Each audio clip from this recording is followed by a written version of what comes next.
Өйдөдөн өбөк керек, ылдыйдан жөлөк керек, мамлекетке салым кош үчүн Мамурова бөдөш керек.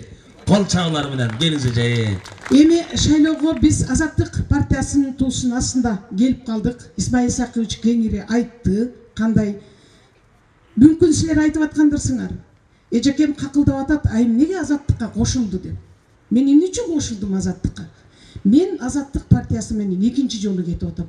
Ушундай күчтүү команда менен мени анча-мынча билет болушуңар керек. Менин мүнөзүм, кыялым дагы мындай бетке айтма, болгондой айтма, адамга тик карап сүйлөй алам. Мен ошондой команда менен баргым келди жогорку кеңешке. Мага чакыруу болду башка партиялардан. Бирок мен барып алып, тумчугуп отургум келген жок. Көтөрө турган маселемди жалгыз көтөрүп, шерик издеп калбайын деп өзүмө сөз бердим. Анткени урматтуу агайын туугандар, кара сулуктар, силер мындай саясатты жакшы түшүнөсүңөр, жакшы билесиңер. Азыр мына силердин колдооңор менен референдум менен бийлик бир адамдын колуна келди. Аны силер өзүңөр кааладыңар. Президентке бийликти бердиңер. Өкмөт жок азыр. Өкмөт президенттин астында. Ошол бийликти алган президент түп-түз жакшынакай болуп иштеп кетиш үчүн ким керек? Эл тарабынан шайланган ошол президенттин жанында турган дагы күчтүү бийлик керек. Бул бир гана парламент. Анткени президентти да силер шайлайсыңар, парламентти дагы эл шайлайт. Эгерде күчтүү парламент, Исмаил Сакыов айткандай, адистер менен толукталган билимдүү парламент келсе, президенттин иштеши дагы жакшы болот и жемишин силерге берет. Анткени биз мыйзам чегинде айтып турабыз.